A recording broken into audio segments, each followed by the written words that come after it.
Good morning, everyone. We're going to do a human hand today, being modeled in Maya. To do a human hand, we're going to start with a cube. Some may think that starting with a cylinder might be the best way to go, but really it will not be the best way to go, since you'll have these faces that'll be triangles on the top, and you'll have to delete those and append in new faces that are vertical for you to be able to extrude your fingers off of. So we're going to go with the cube. It just makes the most sense. So starting with the cube, we'll go create polygon primitives, cube. We're going to scale this out in the Z first to kind of get this palm shape, then the X. So this kind of looks like a flat kind of palm. Not really, but you can kind of envision it. Fingers will be coming off right here. We'll have a thumb coming off over here. Now, we could go and add geometry by changing the subdivisions out the gate on this cube, but we're going to go ahead and add it in after the fact with our Insert Edge Loop tool. So if we wanted to add them in beforehand, I could have gone over to the channel box, and in the inputs I can add in subdivision with height and depth. But I'm going to actually just use the Insert Edge Loop tool, just so give you guys some practice on using the Insert Edge Loop tool. So Insert Edge Loop tool is, I have it located on my shelf. You can add it to your shelf by holding down Control Shift and left mouse button, clicking any of the functions inside of Maya, and it'll drop it onto your shelf. But if you're looking for it in the actual menu sets, make sure you're underneath polygons. And underneath Mesh Tools, you'll see the Insert Edge Loop tool, and just left mouse button, click that, and it'll activate the tool for you. I'll just use the one on my shelf and double click on this icon over here to open up the sub menu. We need to add in an edge loop around the side here so we can soften our hand, and then we have to add in some edge loops along the vertical here so that we can get some fingers to extrude out from. So we'll go ahead and drop those in, and then we'll add in some going across this way as well, so that we have some geometry to be able to pull out the thumb as well. Okay, so let's go ahead and exit this tool. If you do not exit the tool, next time you click on the model, it will drop in some more edge loops. So hit Q or the selection tool, and it'll exit it out of there. Okay, so let's first soften up this hand a little bit. I just double clicked one edge, and it made it to where I selected the entire loop. Select just one, you got just the one edge. If you double click that edge, it selects the entire loop. Okay, so I want to soften it on the palm side, not where the fingers are going to be or where the wrist is going to come out. So I'm going to just scale out just slightly, and I'll soften that a little bit. I'm going to, yeah, I think that's it. Yeah, I'm going to go ahead and give it a little bit of a rise here. Just a little bit.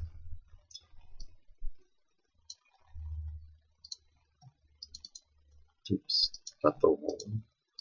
The reason why I'm doing this is just because the top of your hand isn't quite flat, and it tends to, your fingers that are next to your thumb have a little bit more of a rise than near your pinky. Actually, we'll push your pinky down just a little bit. Oops. Push that down just slightly. Okay. And actually, if you really want to get down into it, your pinky is set just a little further back than the rest of your hand. So we can just grab those vertices there, and we'll just push them back just a little bit. That'll give us kind of a rounded kind of shape here. Alright, so we're going to create our first finger, and we're going to do that by extruding out some faces. So we'll grab these top two faces here. The reason why I'm starting here, not over here, is because the faces on the side here are rounded from what we just did. And additionally, your middle finger is your longest finger. So I'm going to extrude my longest finger out first, and then I'll scale and add a little bit of curve to the other fingers to fit them into where they need to be. So we'll go ahead and extrude. Now, Extrude is found in 3 different spots in Maya. Actually 4 if you want to include the command line. But you have it by default on this little shelf here. There's a polygons tab, and that will create this whole polygon shelf that we're modeling. And Extrude is right there. It's like a little plane with a box coming out of it. If you like using the modeling toolkit, which Maya created in I think 2014, they have this icon over here on the top right. You click on that, it'll get you the modeling toolkit. Oops. And underneath the tools that are most used in Maya for modeling is Extrude right here at the bottom. I don't like to use this one because it does the gizmo they give you to do the extrusions with. It doesn't give you as much control as this extrude tool up here does. The gizmo up here is much more robust than this gizmo for this one. You can do whatever is more comfortable for you. The extrusion will inevitably be the same. I just like this one better, so I'm going to go with this one. Also, you can find the extrude underneath is it edit mesh down in the face. You see extrude right here. So if you want to add it to your toolbar, if it isn't already there, if it somehow got deleted, this is where you'll find it in the menu sets. Okay, so selecting my 2 faces, I'm going to hit extrude. Alright, and I'm going to extrude out just a little bit.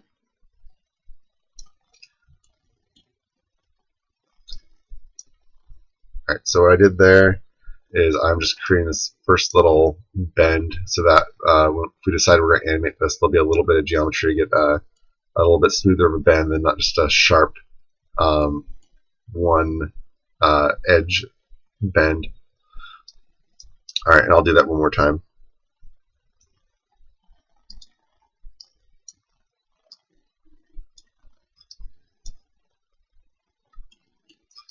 Alright. We'll get it a little bit. There we go. Alright, now I'm going to extrude out, and this will go up to the first knuckle. Alright. Maybe a little bit further. It's good to get a look at your fingers and like kind of be able to kind of judge what you're trying to do there, what you're trying to accomplish. Make sure it looks to scale and that anatomy looks somewhat correct or close to it. Okay, that looks about right. I'm going to hit G. Okay, so I explain G in case you guys don't know. G is repeat last function. Since the last function I did was extrude, as I hit G, I have to go to the extrude tool. I can just pull out again because it just repeated the last command for me. Just a time saver technique. It'll help speed up your workflow once you get comfortable with working in Maya. Okay, so I'm going to move this up a little bit. I want the bottom to kind of divot in, so that makes sense. I'll hit G one more time. Give me a little bit more of a rise for that top knuckle. Hit G one more time, and push it back down. Alright, now I have my first knuckle done. Now I need to go down to the knuckle right before the fingernail. So I'll hit G, and at this point I'm going to pull about that far forward, and I'm going to scale in. So grabbing this teal box lets me scale in all directions at the same time. That's kind of what I'm after. A little bit more Z. Okay, that looks it's a little bit long actually. Okay. Alright. So now I gotta do the same thing, create my little knuckle there, so I'm gonna go hit G and push that up a little bit. Hit G one more time, I'll be able to pull it out. Hit G one last time and cinch down a little bit, scale it. Okay. Now I'm going to pull out the tip of my finger, and this is what the fingernail goes on. So hit G one last time, and again scale in just a little bit more. This one's going to buckle down.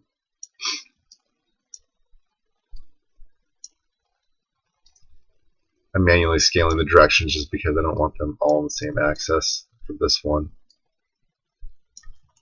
Okay, and I'm going to hit extrude one last time just so I can get this rounded end here. So I'll hit G, I'll scale in all directions, and I'll just pull it out just a little bit, and it'll give me a little bit of a rounded end. Now if I wanted to, I could extrude a fingernail out of this, but I feel like that's not really necessary for this particular lesson. Maybe I might add in as a detail towards the end, but I don't think it's really necessary currently at the moment.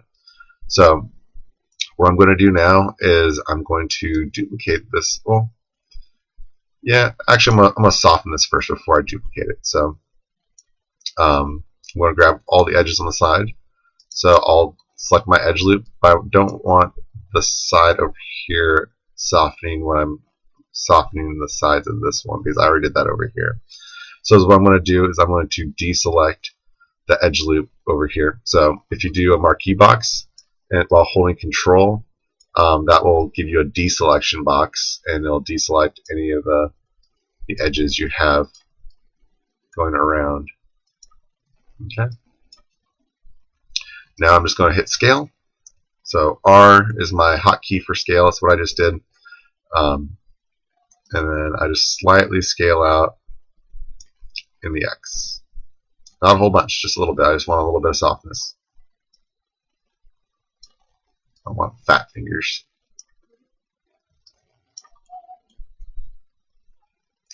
Okay, so that's good. Select all the faces here. Now, what I just did is I just selected, and I could just do this if I wanted to from over at the end over here as well. I'm going to grow my selection to where I get back to my my hand, so I'm only getting the finger or the faces for my finger.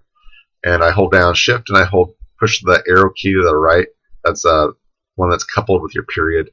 So if you hit that, it'll just keep growing selections. If you hit it the other way, it'll deselect the arrow facing going the other direction. So if your growing selections are getting smaller, that's what's going on. Okay, so now that I have all the faces selected here for my finger, I'm going to duplicate the faces so that I have another finger. So I have an icon that I added to my shelf called Duplicate Face. It's right here. You guys probably don't have this one, so you'll have to go ahead and add it.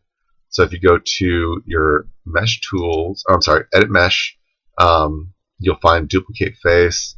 Down here in the faces, it says Duplicate Face right there. That will duplicate these faces for you. And what Maya does when it duplicates face is it takes the faces that you have selected and creates a new object from them that is a replication of those faces. So that's what we're going to do. We're going to go ahead and duplicate that face. So now you see there's two different objects here selected. There's the original hand and there's the new finger. So I want to deselect this one here. And now I have my single finger here, but the pivot is at the world axis. So I want the pivot to actually be on my finger. So I'm going to center the pivot. Again, I have center pivot added to my shelf. If you don't have it added to your shelf, you can find the center pivot underneath Modify, Center Pivot. Okay. Now I'm going to duplicate this face here. Well, actually, I'm going to move it off to the side first because Wait, is this the extract? Okay. My bad. I'm going to back up here just a few. Undo this. The icon I thought I had added to my shelf was not the icon I thought it was. That is the extract icon, and that's not what I was after. So I'll go back to face, select all those, go to Edit Mesh, and I'll add this one to the shelf since it seems like I don't have it. Okay, there we go. So that's the one I wanted. Apparently, yes, I did not add it to my shelf. So here it is. This is what the duplicate face icon should look like. All right, there we go. So repeating that last process. Again, I'm going to have to center the pivot on this guy. Okay, I have my pivot centered, and now I have another finger, and that was what I was after. Okay, so To fit this finger in, your finger next to on both sides of your middle finger are a little bit smaller than your middle finger. The one that's on the ring finger is almost the same size, well, kind of almost the same size as your middle finger. So we're going to start with that one first. Shrink it down just a little bit, and we'll put it back in place. And then we'll duplicate that one, and we'll move it over here. This one is slightly smaller than your ring finger.